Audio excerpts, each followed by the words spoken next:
Mayapayaldo po ning Ginu, ini po ing panibayong dake ning ke katamong tilam sikat lipato king parokya ng ima.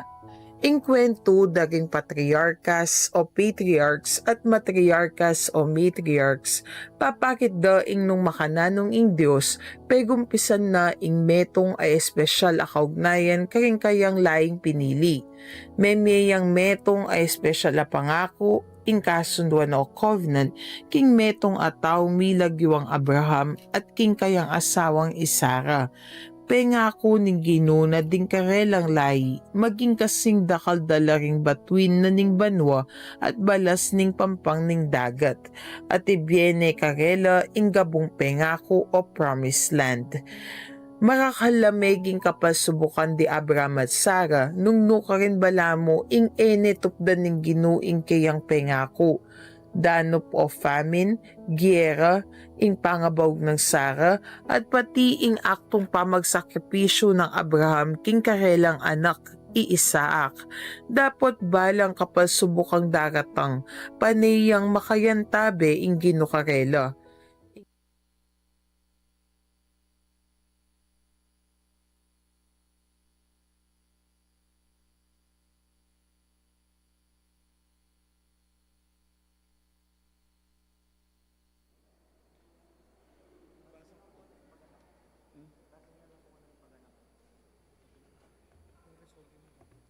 Eka na mag-work. Ay, mag-work. Maya payabak po. Mapilan pong paganaka kabang pagmasusyan tayo ing banala misa.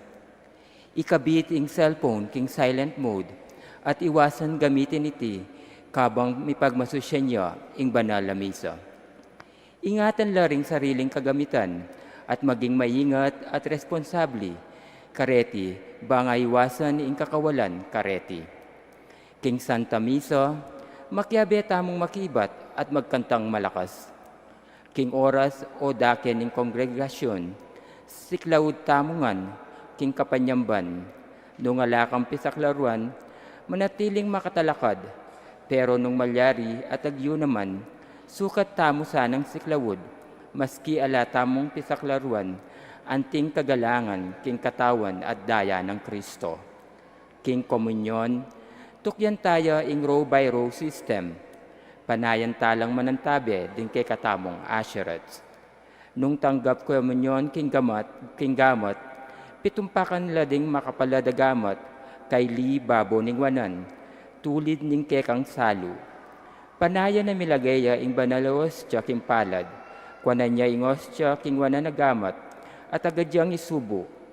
Ingatan ingalang mugmug ning katawan ng Kristo, ing mitagan karing gamat. Malyariya mo rin tanggapan ing banal na ostya king dila. Nung eka makasadyang makinabang, pauli ning alika pa may kapagkumpisal, at para karing anak na alipa tinanggap pa makinabang, pikurus laring gamat king kekang takde, dane ning kekang salu, at duko ka king ministro, bandang gap bendisyon. Kayari na ning miso, makyabe tamong magkanta, king pamupus adalit, at alita mo palulwal o mamako agad. Papanatilyan tamo ing kalinisan, king kilob na ning pisamban. Katatawlan, nung ating papabless sacramentals o devotional gamit, miki birthday o miki anniversary, kay bat na po ning miso, lumambipit na mo po king harapan, lalam ning sankwaryo, alita na pumamanik o dadalan king sankwaryo. Good morning, brothers and sisters in Christ. Today is the 5th Sunday in Ordinary Time. Let us greet Christ in the person of our Mass Presider, Among Joseph Marie D. Bacay.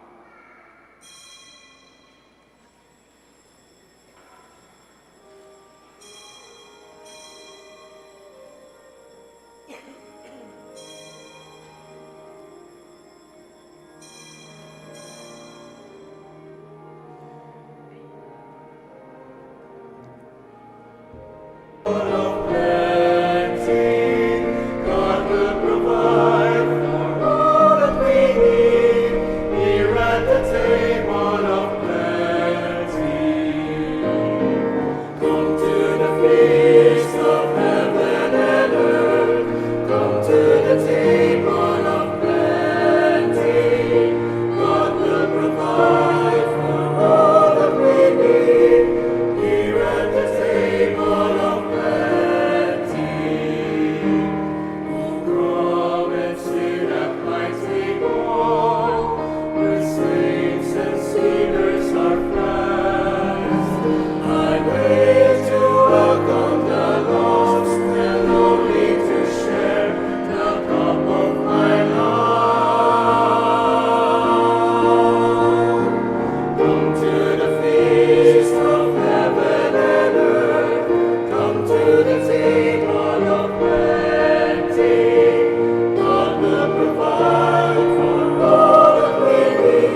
Father, and of the Son, and of the Holy Spirit.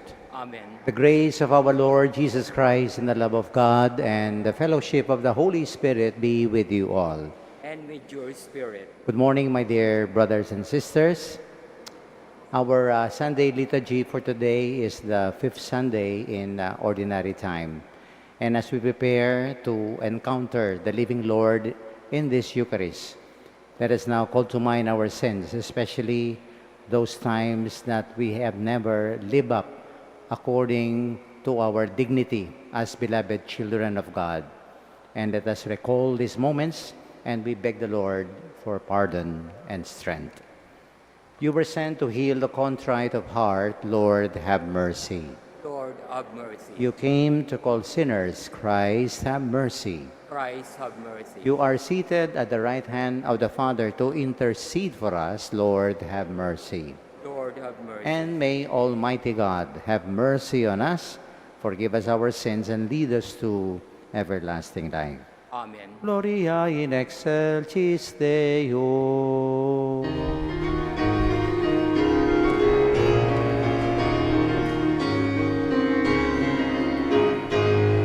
Glory to God in the highest, and peace to God's people on earth. Glory to God in the highest, and peace to God's people on earth. Lord God, heavenly King, Almighty God and Father, we worship you, we give you thanks, we praise you for your glory. Glory to God in the highest, and peace to God's people on earth. Glory to God in the highest, and peace to God's people on earth. Lord Jesus Christ, only Son of the Father, Lord God, Lamb of God, you take away the sins of the world. Have mercy on us. Have mercy on us. You were seated at the right hand of the Father. Receive our prayer. Receive our prayer. Glory to God in the highest, and peace to God's people on earth.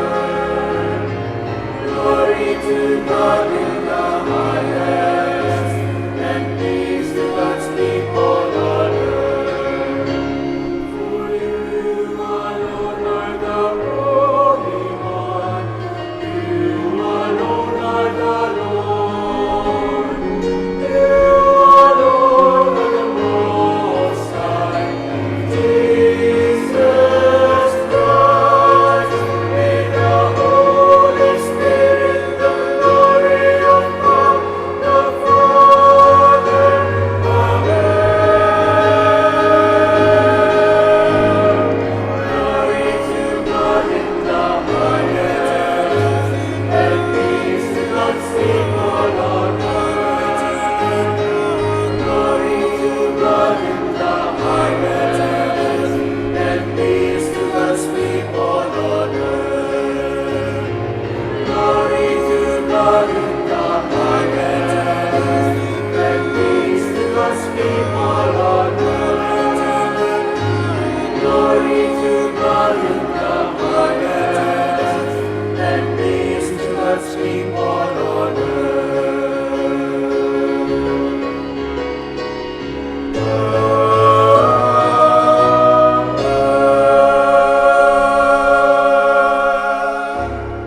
Let us pray. Keep your family safe, O Lord, with unfailing care, that relying solely on the hope of heavenly grace, they may be defended always by your protection. Through our Lord Jesus Christ, your Son, who lives and reigns with you in the unity of the Holy Spirit, one God, forever and ever. Amen.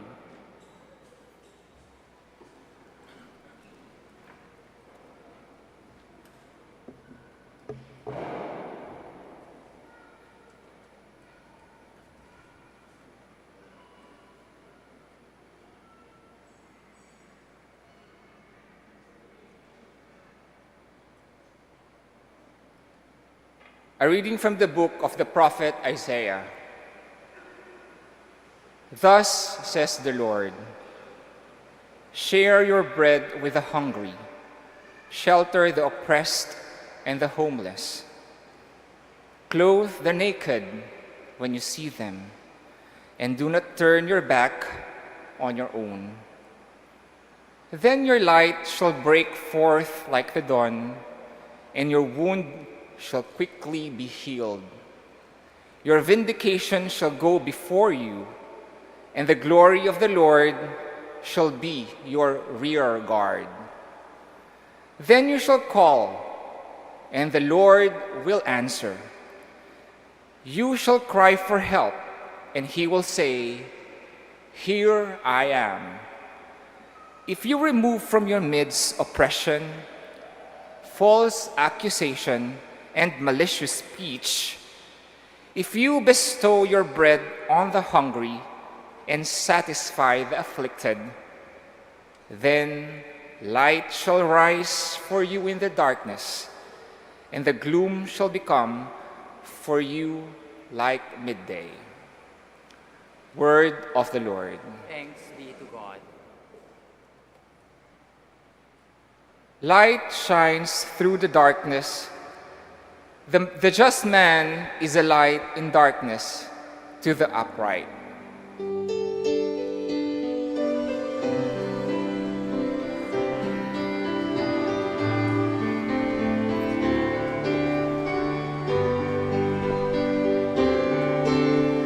The just man is a light in darkness.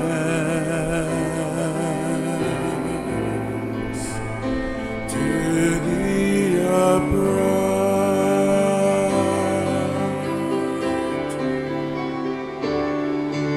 the just man is a light in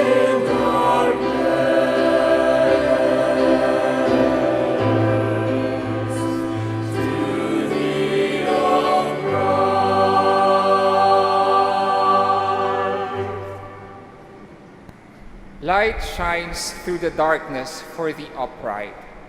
He is gracious and merciful and just. Well, for the man who is gracious and lends, who conducts his affairs with justice.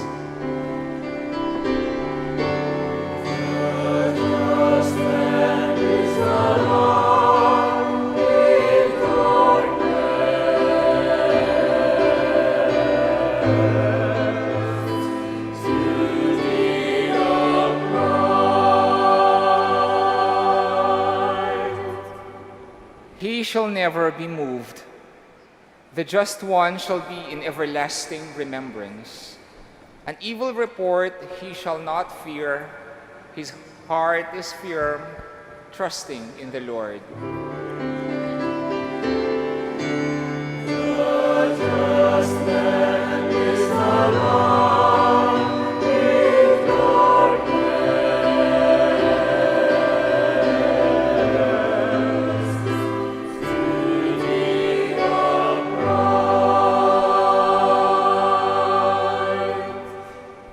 His heart is steadfast.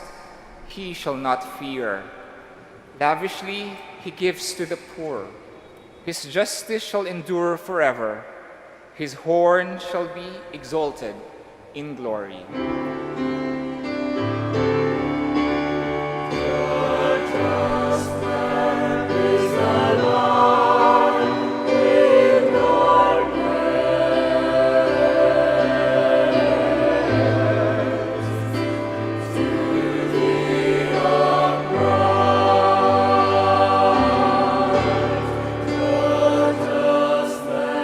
Is the light in darkness.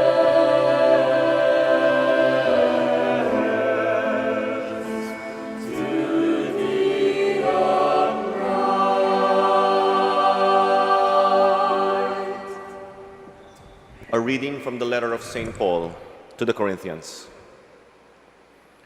When I came to you, brothers and sisters, proclaiming the mystery of God, I did not come with sublimity of words or of wisdom, for I resolved to know nothing while I was with you except Jesus Christ and Him crucified.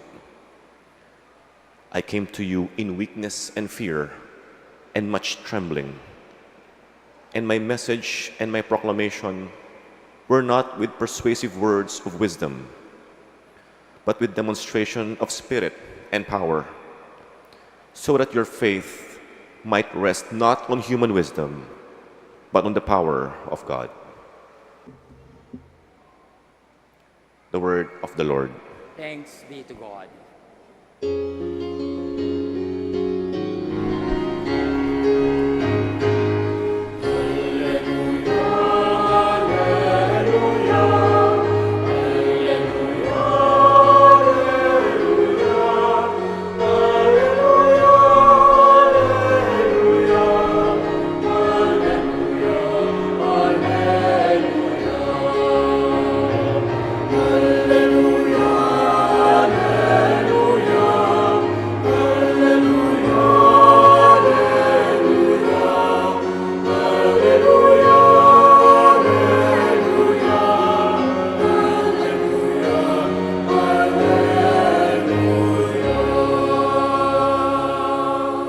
I am the light of the world, says the Lord. Whoever follows me will have the light of life.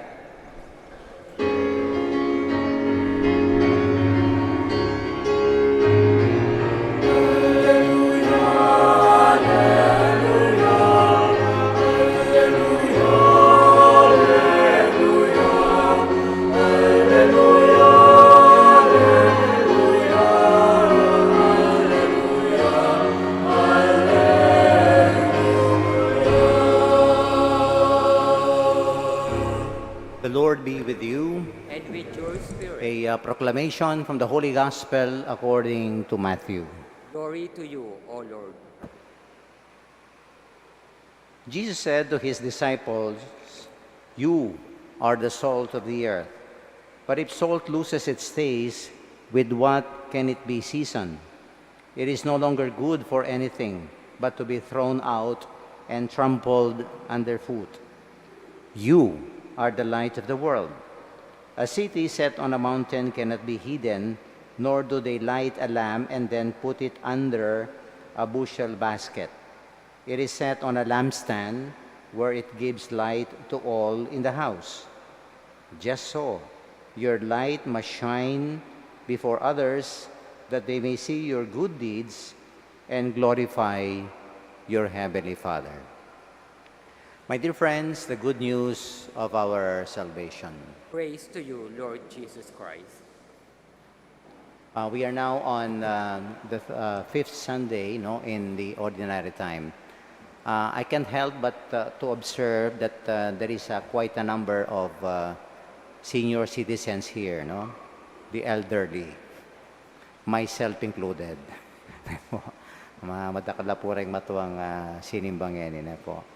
And usually, I don't know if I'm right, but when you reach this stage in your life, potang senior na ka, elder na ka, you often get, some passing thoughts, okay?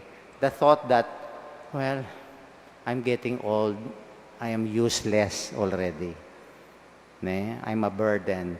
Malamit ang, wala na ako silbi, pabayat na ako mo, 40 tao. Kareng anak ko, something like that. One time I anointed, a very sickly old woman, a retired teacher, she's in and out of the hospital, malambat na pong masakit. So I anointed her, ikami po pong adwa ketang kilob ay itang kareng anak na churakelwal. Anyway, after the anointing, kinyak yorgo at sinabi na kako, amo, I feel, I am a burden to my children. Wala mo pabayat na ako mo po kareng anak ko, I did not notice, ining metong napunganak, Ba, linog ya pala keng kwarto. And then, she said to her mother, Ma, ana, mo sasabihan yan. Ano makanyan? Basta tatsyo ka ken, mabiye ka, kaya beda ka. Masaya na kami. At kinaul niya po yung mana. Okay, ni kahagroup kami, diyan ako may kikawul-kawul na ako po. Na po. And that's true, no? When you reach that stage, o kaya, mo po ka rin elderly, mo po ka rin seniors. No? When you have no job, when you have no skills, or you did not have, academic achievements, nekay po, mika ka self-pity tamo. We feel that, we are worthless, we are useless, and nekay burden tamo. In that case, if you have these thoughts in your mind, our readings today, they have a very important message to all of you. Talagaya mong, yes. Kaya katamongan po that when people, they do not appreciate us, they do not acknowledge us. O kay we are invincible in the eyes of people. No? Wala mo, we are not valuable, something like that. No? And what are these messages? There are only 2 points I want to stress, for our homily for today. Number 1 is this, that especially the gospel today, tells us that in the eyes of God, everyone is valuable. No matter what your situation is, no matter what condition you are in, itamungan, nepo, mahalaga tamo, kay nga pong not because of our own efforts. No. Not because of our human strength or human wisdom. And this is what St. Paul today, in the second reading, echoes. Something na po ni sinabi ng St. Paul kaya niya na. Sinabi na po kaya ni kakatamong second reading, Ano makanyan? I know nothing while I was with you. I am nothing, ala ko, except Jesus Christ. And so that your faith might rest not on human wisdom, but on the power of God. In other words, we are valuable not because of our intelligence, of our successes or achievements in life, not because of our bank books, no, or our possessions. We are valuable, why? Because we are loved by God. Kaluguran na katamo ni nga pong Ginoo. And He created us, He gave us the dignity of becoming beloved children of God. Through baptism, making anak na katamo ng Diyos. Very important, kapatid. And that will not change. Because God's love, that gives value to us, our being beloved children of God, that does not change. It does not fade. Po, lilipas, kukupas itang lugod kaya katamo. Like for example, I give you an analogy, like a 1,000 peso bill. Dako mo pong 1,000 kaya nung kadikinay. Di 1,000 peso bill. If you crumple that 1,000 peso bill, may crumple may ngalukot siya. Will it change the value? No. Di ba? O kaya, kiskis me kaya ni marinat siya. Demusakan me. You trample down that 1,000 peso bill. Will it stay as a 1,000 peso bill? Yes, of course. The value that not fade. It does not change. Likewise with us. At saka nang kaya po, kalupa yun nung ating kong malating anak, nakaraka na malating anak yun. Daycare center, for example. And then, her first drawing. Hindi na raw a family, halimbawa. At binyene ka. As a parent. Binyene, at ikit merugo.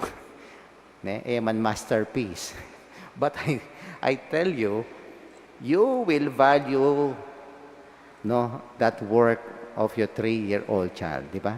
Nang kay pakat me pa king refrigerator. Bakit? Kasi anak me ni It is not the art. It is the child. Itang relasyon mo, itang lugod mo. that makes the child valuable to you because you love your child. Likewise with the Lord. Nga po. And He uses, o hindi po, two important metaphors today to stress this point. The salt and the light. Ay, Diyos ko, atid lang balo rin. Balo tayong alaga, balo yung balor. Because salt, no, is being used as a preservative during the time of the Lord, during the Roman occupation. It is being considered as a salary. Pwede pong bala mo, yes, sweldo mo. Look at the word salary. Salary is from the word salt. Okay? Because it is so useful to preserve food. Ang yan atin ng refrigerator, atin ng freezer. But before, alata na po makanyan. And at the same time, we all know that the first usage of salt is it brings flavor. O ito, seasoning niya. Lalong-lalo na po tang alang lasa yung pamangan. Something like that. So it's valuable. No matter how small it is, my dear friends. And this is what the Lord is telling us. Our worth, our value, does not depend on our own strength. The world tells us value equals production. Value equals output. Nung alana kang obra, you don't contribute, you don't produce, you are useless. I think in communist countries they have that, no? But today the Lord tells you, value is not equals to production. Value equals love. Ing lugod. Yang biyabiye ulaga kakatamo. So nano man yung kakatang kondisyon, elderly ka, senior ka, kamegaral, ating kang kapansanan, di po ba? You are valued by the Lord, just like salt and light. And that the saltiness and the brightness given to us by the Lord as Christians is always there. When the Lord chose you, and when the Lord loved you first. Now, the second point is this. What do we do with this value? And na naman po ibiyarin nga pong ginukay, but just to keep it, for ourselves. Di po ba? Do not hide that value. Dapat po yung value ngayon na bibigyan na kaya katamo bilang asin at suluning yato, o ini po, it should be a valued shared. It should be a value added to people around us, especially those who find life flavorless. Those people who find life tasteless. Those who are groping in the dark. Po, at marakal na po rin taong makanyan ngayon alalang gana, alalang lasa, because of so many problems and difficulties. And how we do that? Nano po yung concrete action na pwede tamong gawan? The first reading today gives us very concrete way on how we can be salt and light. Sabihan na po the prophet Isaiah, "Thus says the Lord, share your bread with the hungry, shelter the oppressed and the homeless, clothe the naked when you see them, and do not turn your back on your own.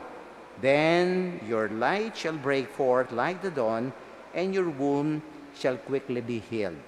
And again, it was repeated by our responsorial psalm.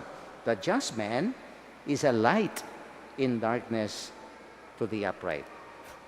Very concrete. When we make a difference in the lives of people around us, especially the needy, the downtrodden, the last, the lost, the least. Incidentally today, there is an ongoing Archdiocese celebration, kini po king Cardinal Santos, because we have this global day or global call to end human trafficking. Yung kaya ko pong parish priest, si Father Arnie, is the director of the Migrants Ministry. At totoo po, our migrants, OFWs, wow, they live a very challenging life. They have darkness. They oftentimes have loneliness in their lives. O kaya ni pong human trafficking. People are being sold as commodities. children, the vulnerable. See? Kailangan po, we have to end, no? This human trafficking. Kaya po, nanong agawa tamo, awareness, o yan po, yapin, the seminar is ongoing right now. And at the same time, our local communities, pota ating po displaced, no? Can we be of help? Maybe, yes. See, there are a lot of organizations today, they really advocate to really end this human trafficking scandal. All of us, we have the capacity to be salt and to be light. At intang kapasidad. Pero nang kahita mo gagamitan yan. Eta mo pa yan da rin. Just like what the gospel is telling us. We hide our lamps. Nang kaysa sa likod tamo itang dapat masalang bibyeta mo, kare nga liwan tao. It doesn't have to be big and extraordinary. Look at the salt. Nepo, ing pong asin. Nepo. Of course, pata magluto kayo, may 2 kilo.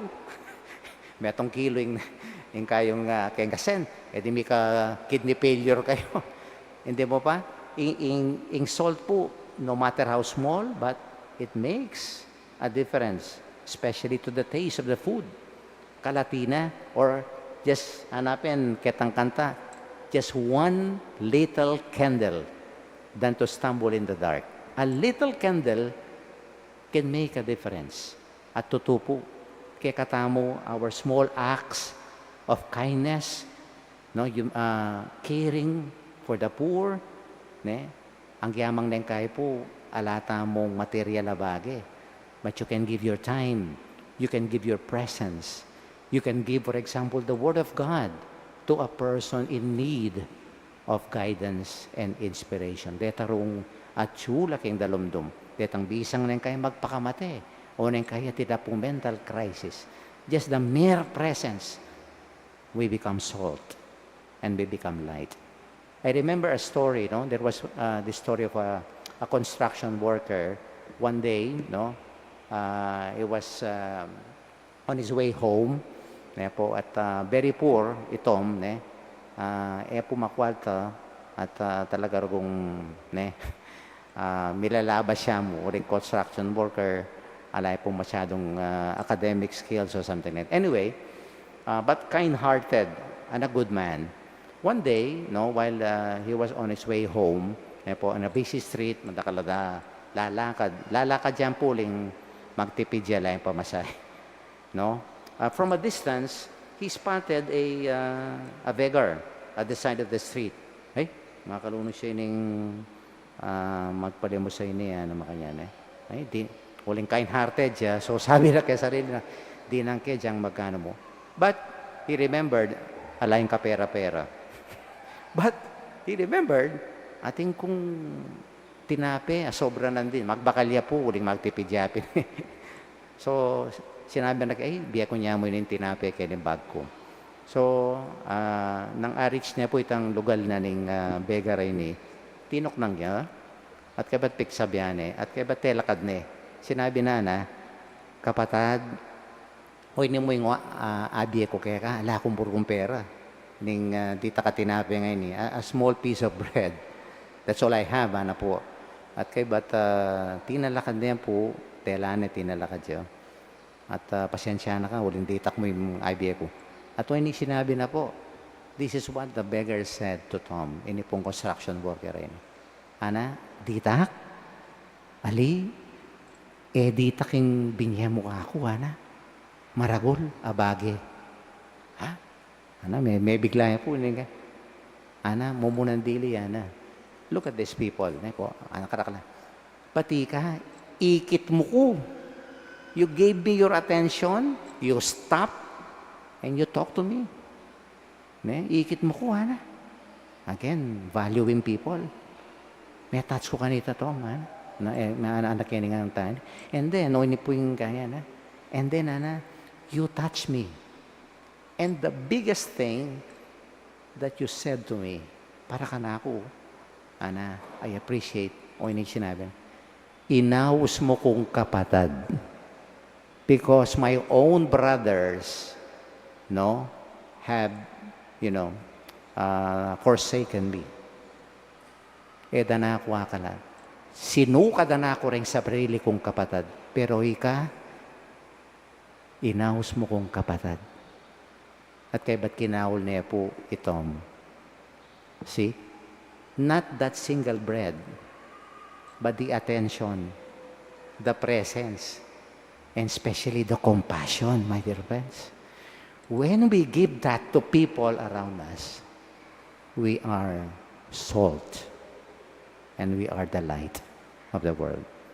Sabi ko pin, it doesn't have to be big, but it entails, just like salt, that we will melt down before we can give flavor, And at the same time, we have to be burned, just like a candle before we give light.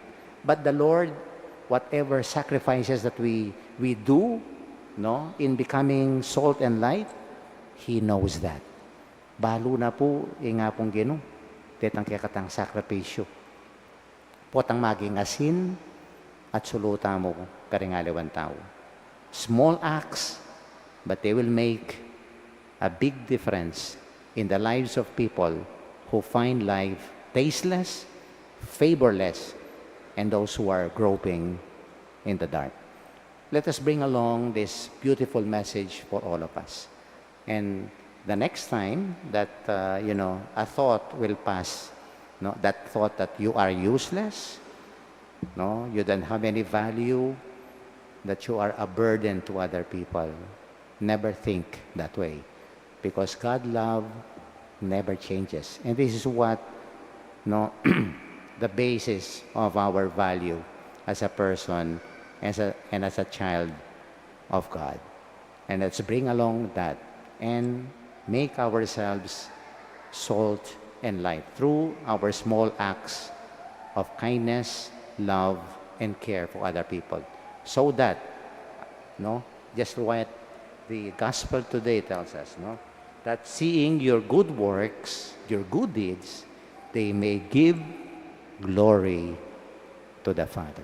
We are glorifying God every time we do, those little acts of kindness and be salt and light of the world. Amen. Kindly stand. We now profess our faith as Christians. I believe in God, the Father Almighty, creator of heaven and earth, and in Jesus Christ, His only Son, our Lord, who was conceived by the power of the Holy Spirit, born of the Virgin Mary, He suffered under Pontius Pilate, was crucified, died, and was buried. He descended into hell, and the third day He rose again from the dead. He ascended into heaven, and seated at the right hand of the Father Almighty. From there He shall come again to judge the living and the dead. I believe in the Holy Spirit, the Holy Catholic Church, the communion of saints, the forgiveness of sins, the resurrection of the body, and the life everlasting. Amen. Let us now pray to the Father of light that we may truly become the salt and the light of the world. And let us say to Him, Lord, let your light shine in us. Kindly repeat. Lord, let your light shine in us.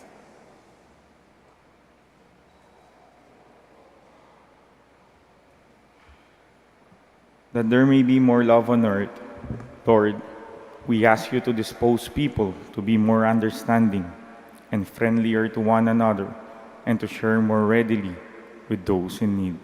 We pray. Lord, let your light shine in us.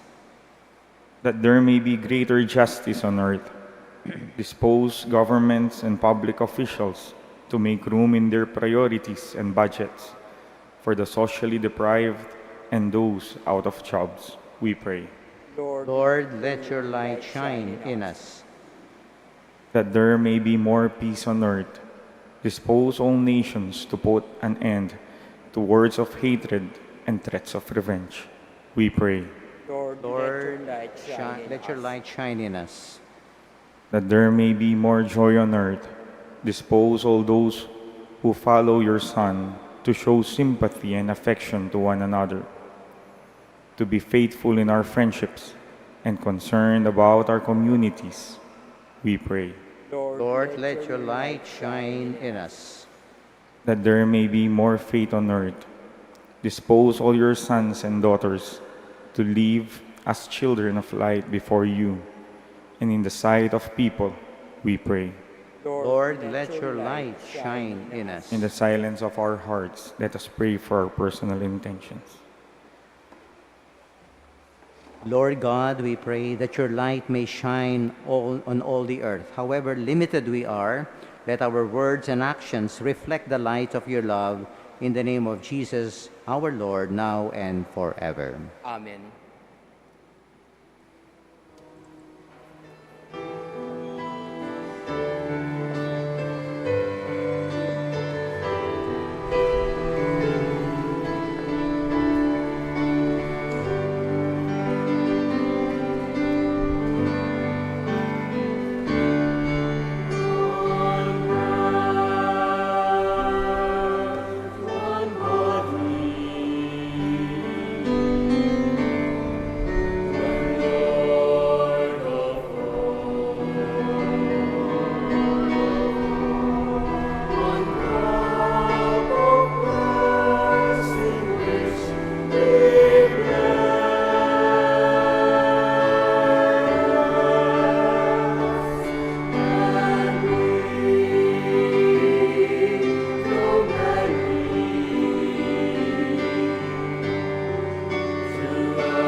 Pray, brethren, that our sacrifice may be made acceptable to God, the Almighty Father. May the Lord accept the sacrifice at your hands for the praise and glory of his name, for our good and the good of all his holy church. Lord our God, who once established these created things to sustain us in our frailty, grant, we pray, that they may become for us now the sacrament of eternal life through Christ our Lord.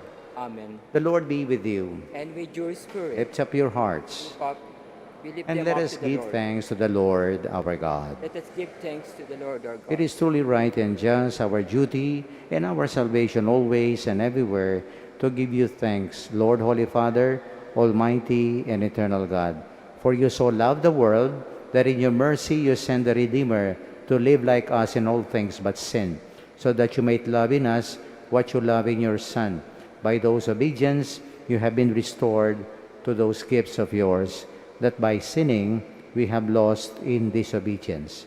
And so, Lord, with all the angels and saints, we too give you thanks, as in exaltation we acclaim.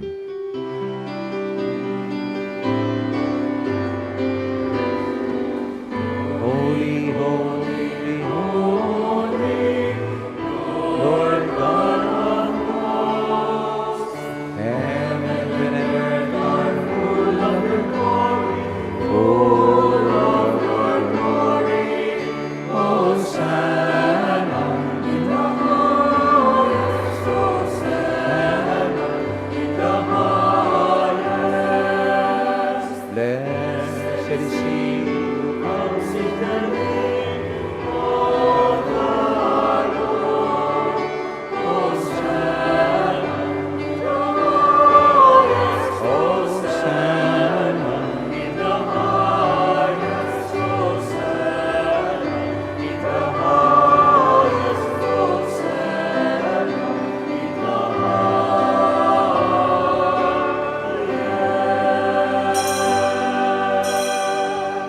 You are holy indeed, O Lord, the fount of all holiness. Make holy, therefore, these gifts, we pray, by sending down your Spirit upon them like the dewfall, so that they may become for us the body and blood of our Lord Jesus Christ. At the time he was betrayed and entered willingly into his passion, he took bread, giving thanks, broke it, and gave it to his disciples, saying, "Take this, all of you, and eat of it, for this is my body which will be given up for you."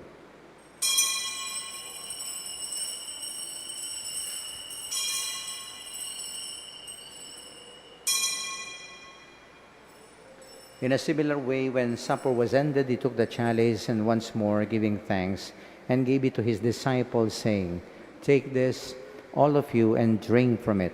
For this is the chalice of my blood, the blood of the new and eternal covenant, which shall be poured out for you and for many for the forgiveness of sins. Do this in memory of me."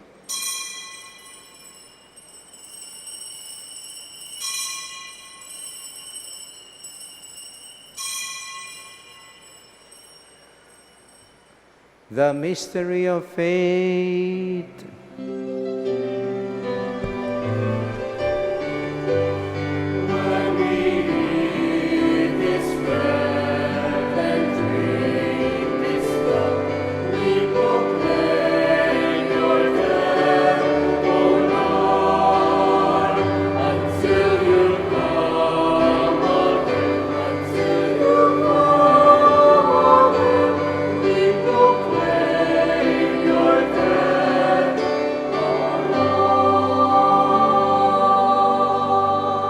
Therefore, as we celebrate the memorial of his death and resurrection, we offer you, Lord, the bread of life and the chalice of salvation, giving thanks that you beheld us worthy to be in your presence and minister to you.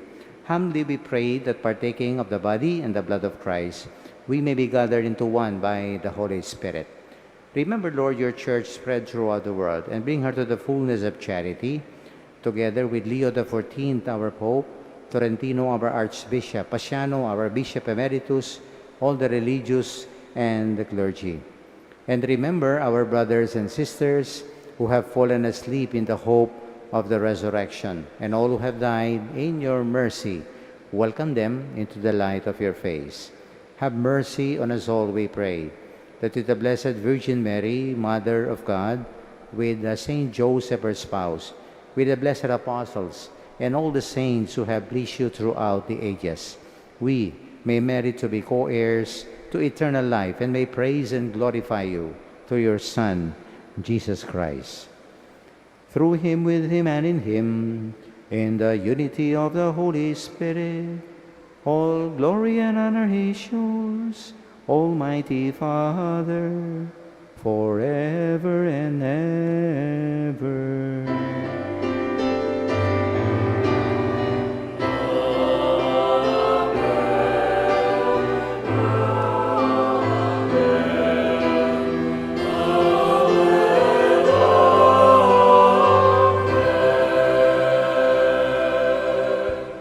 Salt and light of the world, let us now call upon our loving Father through the very words our Savior gave us.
Lord Jesus Christ, you said to your apostles, "Peace I leave you, my peace I give you. Look not on our sins, but on the faith of your church, and graciously grant her peace and unity in accordance with your will, you who live and reign forever and ever. Amen. The love and the peace of the Lord be with you all. Your spirit. As an expression that we are the salt and light of the world, let us now share each other the sign of peace. Kapayapaan po kay katama. Peace be with you.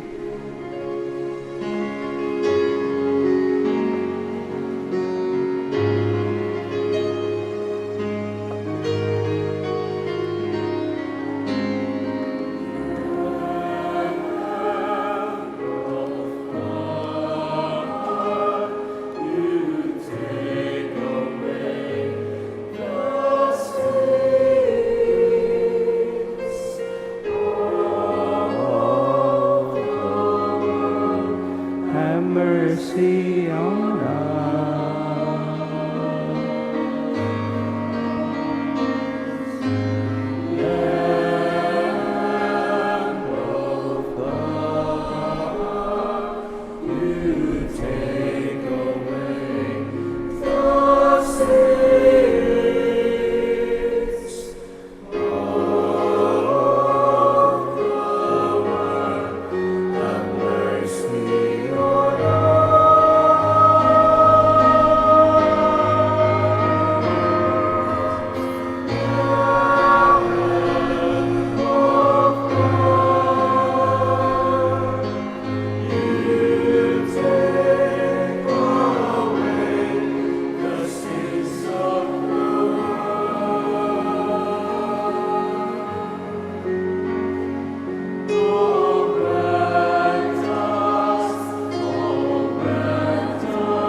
My dear friends, this is Jesus, the Lamb of God, who today in the Gospel reminds us, you are the salt, you are the light of the world. Happy are we who live up according to this calling and accept the Lord in this Holy Communion. Lord, I am not worthy that you should enter under my roof, but only say the word, and my Say the soul word. shall be healed. The body and blood of Christ bring a soul to everlasting life. Amen.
Let us pray. O God, who have willed that we be partakers in the one bread and the one chalice, grant us, we pray, so to live that made one in Christ, we may joyfully bear fruit for the salvation of the world through Christ our Lord. Amen. Kindly be seated for some announcements po. Kapabaluan po, mumuna, kim Pebrero 11, Miyerkules, kapiesta ng Birhen ng Lourdes, ring misa tamo kaya tipisamban, alas 6 ng abak at 5:30 ng gatpanapon.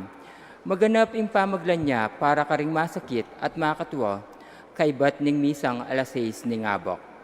Katatawlan, mi pamyela king kayong pagwal din programa para king daratang akwaresma at maleldo. Tukyan tala deting makatuking tuntunan at schedule para karing kapag masusyan tamo. Dakal pong salamat.